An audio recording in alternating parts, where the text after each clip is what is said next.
আজকে আমাদের একটি মাত্র কথা, সেটা হচ্ছে মিয়া নুরুদ্দিন অপুর পক্ষ থেকে আমি তার প্রতীক নেওয়ার জন্য আসছি।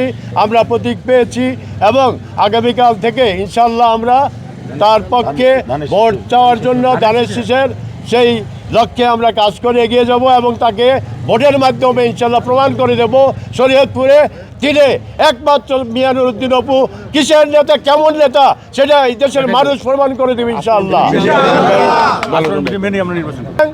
আপনারা যে যেখানে থাকেন আগামীকাল থেকে আপনারা প্রত্যেকটি গ্রামে ঝাঁপিয়ে পড়েন, প্রত্যেকটি মা বোনের কাছে যান এবং কাজে নেমে পড়ুন এবং আচরণবিধি যেন সুন্দর সহনশীল থাকে সেইভাবে আমরা কাজ করব। আলহামদুলিল্লাহ, ওভারঅল পরিবেশ ভালো, আমাদের কর্মীরা উজ্জীবিত, জনগণ পরিবর্তনের আশায় তারাও মুখিয়ে আছে তাদের রায় প্রদানের জন্য।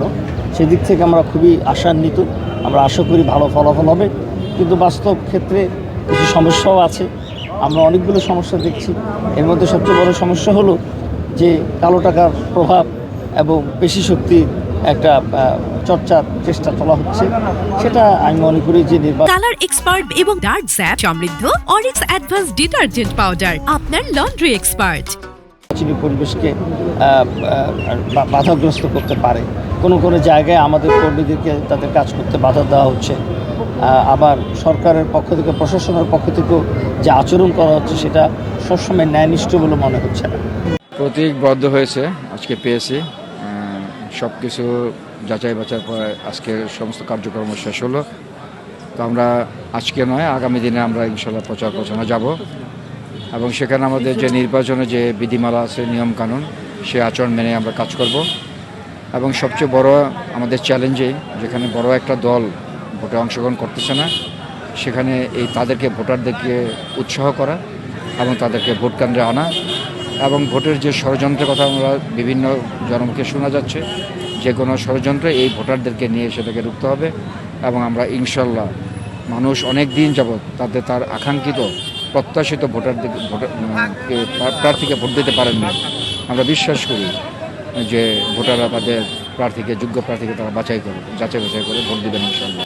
আমরা আজকে ইসলামী আন্দোলন বাংলাদেশের পক্ষ থেকে এখানে রিটার্নিং অফিসারের কার্যালয়ে শরীয়তপুর 3 আসনের হাতপাখা মার্কার প্রার্থী হিসেবে এসেছিলাম। আজকে প্রতীক বরাদ্দ হয়েছে, আমি হাতপাখা মার্কার প্রতীক পেয়েছি।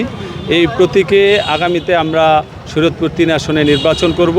এই শরীয়তপুর 3 আসনে নির্বাচন করতে গিয়ে আমার যতটুকু মনে হচ্ছে যে আগামীতে এই নির্বাচনের ফলাফল অবশ্যই আমাদের পক্ষে আসবে।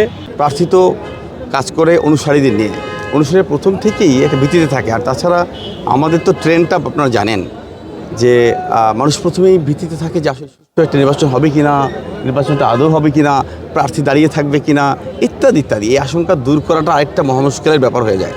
আমরা এতদিন নিয়ম মেনে চলেছি, কারণ আমি জানি আমি যদি নিয়ম বহির্ভূত কাজ করতে যাই আমার উপর প্রচণ্ড আঘাত আসবে, চাপ আসবে। কারণ আমি তো স্বতন্ত্র প্রার্থী, নিজেই বলে দিয়েছেন। এখন থেকে আমার মনে হয় নির্বাচনী মাঠটা সুন্দর হবে। আগে ভালো ছিল না আমি তা বলবো না, তবে চাপ ছিল কাদের উপরে, অনুসারীদের উপরে। সেই চাপটা আপাতত আজকে থেকে মুক্ত হবে বলে আমি বিশ্বাস করি। আগামী দিন থেকে আমরা প্রচারণা শুরু করব। শরীয়তপুর সংসদীয় আসন 221, 222, 223 এবং শরীয়তপুর 1, 2, 3 এই 3টি আসনে মোট প্রার্থী 21 জন। এর মধ্যে স্বতন্ত্র 4 জন এবং দলীয় প্রতীকে প্রতিদ্বন্দ্বিতা করছেন 17 জন প্রার্থী এবং মোট দল অংশ নিচ্ছে 10টি। এবং আপনি যেটি বলেছেন যে প্রচারণা, আজকে যেহেতু আমাদের প্রতীক বরাদ্দের জন্য নির্ধারিত দিন, আগামীকাল থেকেই 22 তারিখ থেকে এবং 10ই ফেব্রুয়ারি পর্যন্ত ওনারা এই প্রচার অভিযান চালাতে পারবেন। নির্বাচন আচরণবিধি আমরা সকালবেলা একটা মতবিনিময় সভা রেখেছিলাম আচরণবিধি অবহিতকরণ উপলক্ষে, এবং আপনারা দেখেছেন যারা উপস্থিত ছিলেন, আমরা একটি পাওয়ার পয়েন্ট প্রেজেন্টেশনের মাধ্যমে আচরণবিধির বিশেষ দিকগুলো আমরা তুলে ধরেছি, যাতে করে সবাই অবহিত হয়। প্রিন্ট এবং ইলেকট্রনিক মিডিয়ার লোকজনও ছিলেন এবং প্রার্থীরা ছিলেন, তাদের পক্ষের লোকজনও ছিলেন, সবাই অবগত হয়েছেন। এবং আমরা যে আচরণবিধির যে সংক্ষিপ্ত রূপটুকু, এটা আমরা সবার হাতে হাতে পৌঁছিয়ে দিয়েছি। কালার এক্সপার্ট এবং ডার্ক স্যাপ সমৃদ্ধ অরিক্স অ্যাডভান্স ডিটারজেন্ট পাউডার আপনার লন্ড্রি এক্সপার্ট।